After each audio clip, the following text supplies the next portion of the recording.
Bonjour, moi c'est Antoine. Nous sommes aujourd'hui à Torrembay-Saint-Tron, à la brasserie Val-Ductor, projet que j'ai développé avec Peter Gérard. Voilà, d'abord un hobby, une passion, maintenant devenu une profession.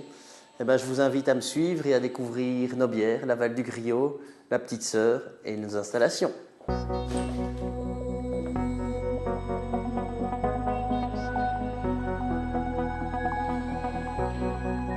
La brasserie Val-Duc, c'est une coopérative donc permettant à qui veut de s'associer avec nous, de participer à notre projet, de devenir quelque part ambassadeur de la Val-Duc en nous soutenant d'une part financièrement, mais aussi en parlant de nous. Concrètement, qui veut peut nous soumettre ses motivations et ensuite nous prendre des parts B. Et notre grande inauguration se passera le week-end du 24 juin, en même temps que le week-end des fermes ouvertes.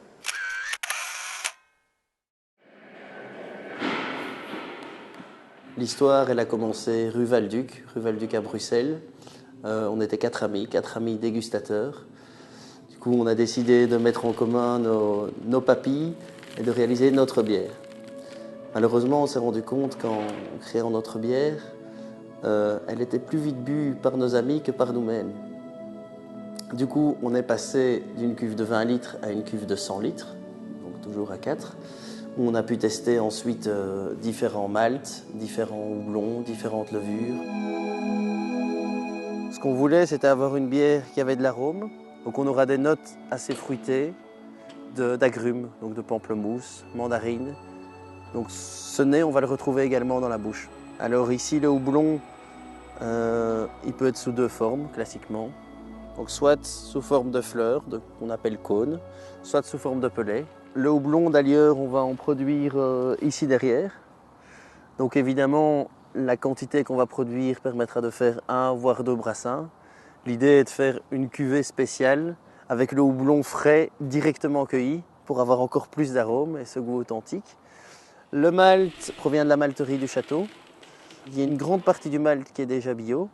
On aimerait bien passer en bio totalement et on est aussi en collaboration avec la ferme du Ponceau ici en face qui nous a mis des terres et qui va cette année nous produire notre première orge brassicole. Et nous de notre côté, on leur donne nos restes de drèche. Donc, habituellement c'est pour les bovins. J'ai un petit surplus ici que je vais donner aux ânes, ils en raffolent. Donc la drèche, qu'est-ce que c'est? C'est les résidus solides après l'élaboration de la bière. Concrètement, c'est le malt dont on a extrait toutes les substances intéressantes pour la bière. En fait, la Val-Duc qu'on a actuellement, c'est toujours la même que celle qui a été produite dans nos petites cuves de 100 litres. On utilise 4 maltes, 4 houblons, mais il n'y a aucun ajout. Donc pas d'épices, pas d'arômes, pas d'adjuvants, pas de conservateurs. Ça, c'est un peu la particularité de notre bière. Alors notre bière, elle est 100% naturelle, donc ça veut dire que même la refermentation, elle n'est pas saturée en CO2 artificiellement. C'est une refermentation en bouteille. Le sucre utilisé, c'est du sucre candi. Donc ça permet d'être rond en bouche sans que ce soit trop lourd sur l'estomac. Au niveau de la couleur et de la mousse, en fait, il n'y a aucun adjuvant pour la mousse. On a juste un peu privilégier certains paliers de température pour garder des protéines pro-mousse. La couleur, c'est une ambrée, c'est une triple.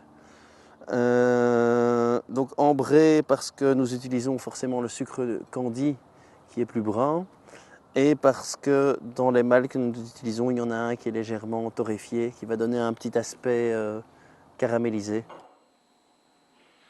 Alors la levure utilisée, ce n'est pas une levure sèche, ce n'est pas une levure industrielle. C'est une levure ancienne qu'on a retrouvée dans les banques de données de l'UCL. Et donc qu'on utilise et pour la première fermentation et pour la refermentation en bouteille. Diplômé comme bio-ingénieur, j'ai donc décidé de parfaire mes connaissances plutôt théoriques, de savoir exactement ce qui se passait dans un brassin. J'ai donc réalisé une année de master en génie brassicole. Et c'est là que sur les bancs, dans les laboratoires, dans les couloirs, j'ai rencontré Peter. On s'est vite liés d'amitié. Il avait un très bon poste dans une autre brasserie et c'est qu'après 2 ans que j'ai finalement réussi à le convaincre de s'associer avec moi. En y repensant, sans lui, je ne serais pas où j'en suis maintenant. Lui, au niveau brassage, est beaucoup plus compétent que moi. Il faut savoir que Peter a quand même travaillé 2 ans dans une autre brasserie en faisant des bières tous les jours différentes. Donc il a plus d'expérience, lui, en 2 ans qu'un brasseur qui fait 30 ans la même recette. On était d'accord sur pas mal de choses, notamment sur la qualité. Donc les produits qu'on veut créer ici, c'est avant tout des produits de qualité, sans ajout, sans rien. Nous avons réalisé nos tests avec les cuves de 100 litres. On s'est bien rendu compte que c'était un peu trop peu. Donc on a décidé de la faire produire par une autre brasserie, la brasserie de Bertinchamp, que je remercie d'ailleurs toujours. Avec l'aide de la commune, le projet a pris forme petit à petit. Nous avons pu construire un nouveau hangar. Négocier un matériel neuf était plus intéressant pour moi, en évitant toute contamination et en pouvant commencer sur quelque chose de sain. Et maintenant, nous sommes fiers de pouvoir enfin brasser nous-mêmes et de pouvoir envisager d'autres produits. Alors, la petite sœur, c'est une blanche, mais pas comme les autres blanches. Une blanche atypique, dans le sens où dans la majorité des autres blanches, on utilise les écorces d'orange, on utilise de la coriandre. Ici, l'idée est de garder la même philosophie de la Val-Duc, c'est d'obtenir ce qu'on veut uniquement par des houblons. Donc il n'y aura pas d'ajout, pas d'arôme, rien du tout. Forcément, la blanche, c'est une bière de soleil, une bière de soif, mais à la fois aussi plus légère. On envisage la création d'autres bières, comme une bière à la pomme. Pourquoi? Parce qu'on voulait une bière fruitée, et tout simplement pour le côté local. Ici, on a Torrent-Baie-Saint-Tron. Il y a énormément de pommeraies, énormément de vergers dans les alentours, et on voulait privilégier ce fruit-là plutôt qu'un autre. Une autre bière également, ça serait la 100% bio, donc uniquement avec des produits locaux et bio.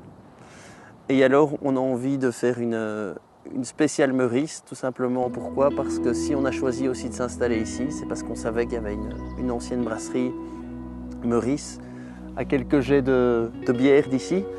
Et on est en train d'essayer de retrouver la recette ancestrale pour recréer cette bière tant appréciée à l'époque.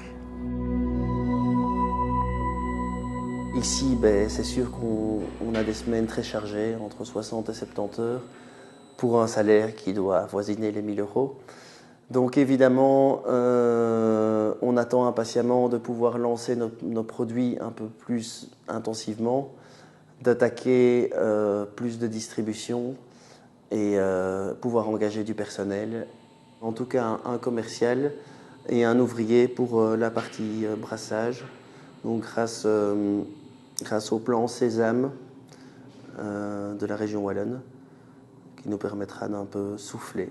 Le Duc, il a des petites cornes. Jusqu'à présent, la Val-Duc Rio donc, est distribuée dans des petits magasins, dans des épiceries fines, dans des cafés, dans des restaurants. On n'est pas du tout encore dans la grande distribution. Il y a un moment où on y passera probablement, mais c'est en tout cas pas notre objectif actuel, ni à l'exportation.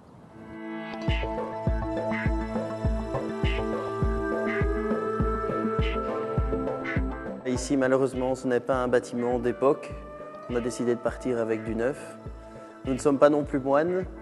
Donc, afin d'illustrer les visites, d'illustrer la brasserie, notre amie Maëva nous a réalisé quelques fresques qui décrivent les différentes étapes du processus de création de la bière, mais qui sont aussi amusantes pour les visites familiales pour les enfants.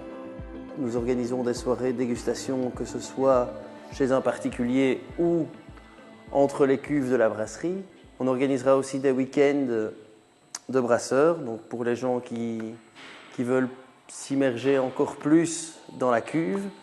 Pendant le week-end, qu'est-ce qu'on fera? On aura des notions théoriques. Les invités pourront créer leurs recettes. On mettra ensuite en bouteille et ils repartiront quelques semaines après forcément avec leur propre production. Alors tout peut se faire en français, en anglais et en irlandais. Peter, on a un francophone et un néerlandophone. Je trouve que c'est très important en Belgique de se réunir autour d'une bonne bière. Santé, hein? Santé.